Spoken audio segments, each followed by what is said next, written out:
안녕하세요. 머니부티크 김정란입니다. 반갑습니다. 제가 이렇게 유튜브 채널을 통해서 투자 의견을 드리기 위해서는요, 유사 투자 자문업자를 등록을 해야지 이렇게 합법적으로 투자 의견을 드릴 수가 있습니다. 이 유사 투자 자문업자는요, 금지되어 있는 게 있는데, 1대1로 투자 권유를 하거나 투자 상담을 하는 게 금지가 되어 있어요. 그래서 이제 저는 제 법인 POC 인베스트를 설립을 해서 유사 투자 자문업을 등록을 했고, 1대1로 투자 상담을 하는 것을 제공을 하고 있지 않습니다. 그런데 최근에 제 법인명을 이용을 해서 블로그에 글이 지금 다소 올라와 있는 것을 발견을 했고요. 또 POC 인베스트라는 거래소가 개설이 돼서 거래가 되고 있다라는 글을 발견을 했습니다. 오늘 제가 이 방송을 통해서 말씀을 드리는데 저는 그 어떤 거래소도 개설을 한 적이 없고요. 또 텔레그램이라든지 카카오톡 방을 또 개설해서 운영하지 않고 있습니다. 그래서 제 법인명이라든지 제 유튜브 채널명을 사칭을 해서 접근을 해온다면은 모두 사기니까 조심하시기 바랍니다. 네, 저는 투자와 관련된 의견을 이렇게 유튜브를 통해서 드리고 있고요. 또 멤버십을 운영하고 있는데 또 멤버십 게시판을 통해서 추가 의견을 드리고 있습니다. 또 1대1로 문의를 하시면 그때는 제가 투자 관련된 의견이면 주로 게시판을 통해서 공개적으로 답을 드리고 있으니까 그 점 참고하시면 좋을 것 같고요. 오늘은요, 시장에 대해서 좀 점검을 해드리려고 하고요. 또 댓글이 있었는데 우리나라하고 미국하고 2+2 협의가 있었는데 이 협의가 우리나라 환율에 또 어떠한 영향을 미칠지 조금 분석을 해달라고 하셔서 그 부분도 같이 준비했습니다. 그러면 구독, 좋아요 누르고 시작하겠습니다. 이번 주에는 두 가지 중요한 지표가 발표가 됐었죠. 바로 PC 물가지표하고 고용이 어젯밤에 발표가 됐었습니다. 이 PC 물가지표하고 고용은 이제 미국 연준에서 기준금리를 결정할 때 많이 참고하는 지표다 보니까 발표가 될 때마다 미국의 시장금리도 같이 요동을 치는 지표인데요. PC가 발표되기 전에도 금리는 계속 떨어졌고요. 이 PC가 발표되고 난 다음에도 금리는 조금 안정적으로 떨어지는 모습을 보여줬었어요. PC 발표되기 전에 금리가 이렇게 떨어졌던 이유는 시장에서 이미 PC가 조금 낮게 나올 걸 알고 있었기 때문에 이제 미리 자리를 선점하기 위해서 금리가 이렇게 조금 슬금슬금 떨어져 줬었고요. 어제는 고용 발표가 있었습니다. 어제 발표된 고용은요, 실제로 이제 지난달보다는 낮게 나왔지만 시장의 컨센서스보다는 좋게 나오면서 또 금리가 이렇게 올라가는 그런 결과가 나타났었습니다. 미국의 10년물 국채 금리를 조금 길게 늘려 들여놓고 한 50년 정도의 차트를 보면은요, 지금 우리는 이제 여기서 이렇게 왔다 갔다 요동을 치고 있지만 지금 우리는 여기서 투자를 하고 있는 거죠. 그래서 아직은 뭐 그렇다 할 본격적인 하락이 나오지 않았다라고 보시면 될 것 같아요. 제 생각에는요, 물가만 튀지 않으면요, 지금 트럼프 대통령이 계속 금리를 인하하라고 요구를 하고 있기 때문에 뭐 시작이 6월이 됐던 7월이 됐던 올해는 금리 인하를 다시 시작할 거라고 생각을 하고 있습니다. 금리가 다시 인하가 되면은 지금 이 구간에서 조금 하락해줄 가능성이 꽤 큰 거고 지금 우리는 그것을 기다리고 있는 거죠. 조금 지루한 구간이기는 한데요. 이제 이거는 뭐 투자자 분들마다 좀 다르게 거래를 하고 계시겠지만 뭐 4.3이 넘어가면 이제 샀다가 4.1까지 가면은 팔고 이렇게 사고 팔고해서 수익을 내는 분들도 있으신 것 같아요. 그런데 저는 개인적으로 국채를 가지고는 사고 팔고는 하고 있지 않고 있고요. 금을 가지고는 조금 사고 팔고를 하고 있어요. 금에 대해서도 이번 주 시황을 한번 점검을 해드리면 이제 금이 3,500불을 찍고 지금 3,239불 정도까지 하락을 해 있는데 제가 지난주에 지지선을 3,200불로 본다라고 말씀을 드렸잖아요. 3,200불이 되면은 이제 제가 조금 이제 나눠서 들어간다라고 말씀을 드렸습니다. 제가 이제 지난주하고 또 이번 주하고 이게 지금 경제가 살아서 움직이는 것만큼 제 생각도 계속 유기적으로 바뀌고 있는데요. 지난주만 해도 좀 떨어지면 한 30% 정도 살까 생각을 했는데 이번에 떨어지면 조금 적게 매수를 하려고 합니다. 왜냐하면 이 고점에서 지금 수익 실현 매물이 대거 나왔다는 것을 제가 또 이제 최근에 봤기 때문에 이 수익 실현 매물이 대거 나왔는데 이게 여기를 찍고 이렇게 다시 오르기란 쉽지 않아 보이거든요. 물론 뭐 조정을 좀 받으면서 언젠가 다시 3,500불을 뚫기는 하겠죠. 그래서 이제 3,200불이 왔을 때 또 한 번에 조금 많이 사는 것보다 좀 이 시기에도 계속 제가 좀 나눠서 조금씩 들어갈 것 같습니다. 또 이 부분에 대해서 제 의견도 계속 바뀔 것 같은데 같은데요. 제가 또 지속적으로 공유를 해드리도록 하겠습니다. 금도 보면 지금 최고점에서 한 10% 가까이 떨어지기는 했지만 그래도 아직 엄청 높은 수준입니다.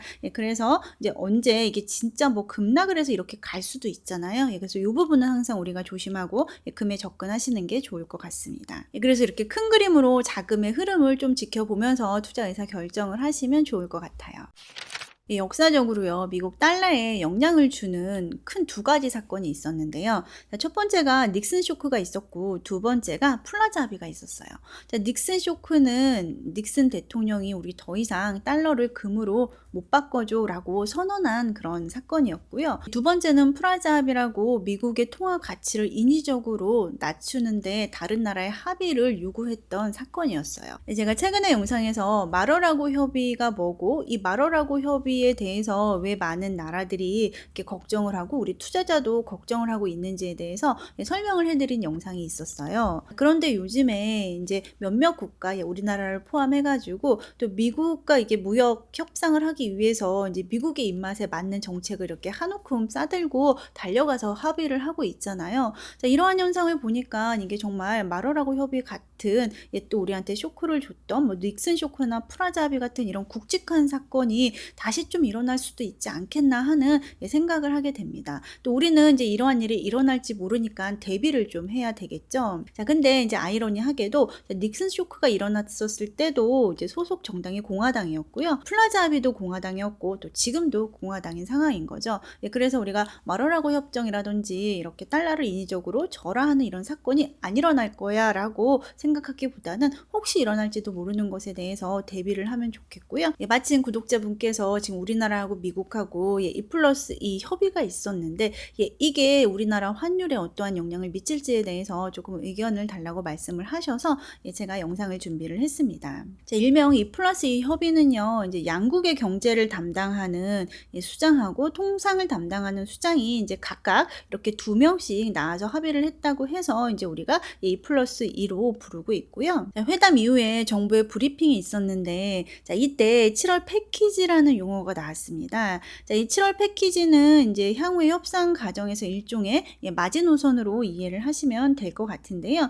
이때 이제 협상한 내용으로 크게 4가지가 언급이 되고 있습니다. 첫 번째가 이제 관세 비관세 조치, 두 번째가 경제 안보, 세 번째가 투자 협력, 네 번째가 통화 정책인데요. 우리가 이제 신경 쓰고 있는 게 바로 이 네 번째 통화 정책과 관련된 내용입니다. 미국의 달러는 기축 통화잖아요. 이러한 기축 통화의 지위를 위해서 이제 미국은 강달러를 선호를 하는데요. 또 그 이면에 약달러도 선호를 하거든요. 왜냐하면 미국이 무역 적자가 꽤 심하기 때문이에요. 보면은 이제 중국에 대한 무역 적자가 제법 큰 편이고 그렇기 때문에 지금 중국과의 계속 무역 전쟁을 벌이고 있는 거죠. 그래서 미국은 과거에 플라자 합의를 통해서 이렇게 달러 가치 하락을 유도한 적도 있고요. 이러한 현상이 지금도 발생될 수 있는 거고, 이런 현상이 발생이 된다면은 우리나라도요, 미국의 무역 적자 국가 중에서 9위로 적자가 많은 나라에 들어가 있거든요. 우리나라와도 우리나라 원화를 절상시킬 것을 충분히 요구를 할 수가 있다는 거죠. 플라자 합의 때문에 일본이 잃어버린 30년이 왔다는 거는 이제 다 아시잖아요. 플라자 합의 전과 후에요, 달러엔 환율은 이렇게 급격하게 떨어진 것을 보실 수가 있어요. 달러가 약해지고 엔이 강해졌던 거죠. 이렇게 이제 엔 강세가 나타나면서 일본 소비자들의 구매력이 올라가면서 일본 경제에 버블이 왔었어요. 이제 그 이후에 이제 일본에서 금리를 이렇게 올리면서 그 버블을 끌려고 했었고, 이러한 정책으로 인해서 이렇게 일본 GDP는 더 이상 오르지 않고 횡보하는 잃어버린 30년이 찾아온 거죠. 미국 같은 경우는 이렇게 꾸준히 GDP가 오르고 있습니다. 그래서 실제로 원화 가치가 절상이 된다면요, 당연히 이제 환율은 여기서 떨어질 가능성도 있어 보이고요.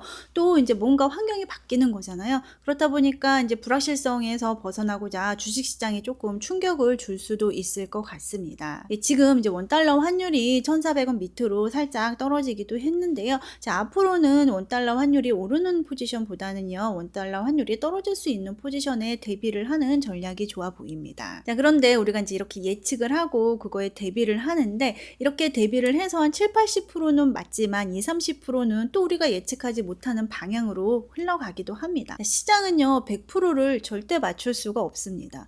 누군가 시장을 100% 맞출 테니까 돈을 맡기라 라고 하면은 그거는 무조건 사기거든요. 이렇게 살아 움직이고 불확실성이 이렇게 큰 시장을 어떻게 맞추겠습니까?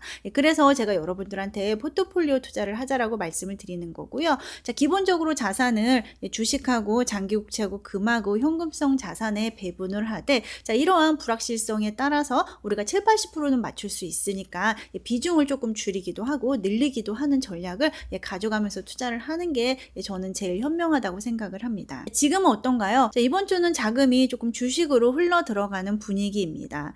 반면 지금 장기국채도 4.3이 넘어가면은 계속 매수를 하는 게 유효한 시장으로 보여지고요. 자, 금은 조금 늦은 감은 있습니다. 이미 수익을 한번 확 실현하고 나온 시장이기도 하니까 지금 같은 경우는 금의 비중을 조금 줄여야 될 시기라고 생각을 합니다. 그리고 이렇게 줄인 자산은 이제 현금성으로 이동을 해서 조금 대기했다가 또 기회를 보고 이렇게 분할 매수로 접근을 하시는 게 좋아 보입니다. 오늘 영상에 대해서 추가적인 설명이라든지 자료가 필요하신 분들은요, 매크로부티크 프리미엄 멤버십을 통해서 제공받으실 수 있습니다. 감사합니다.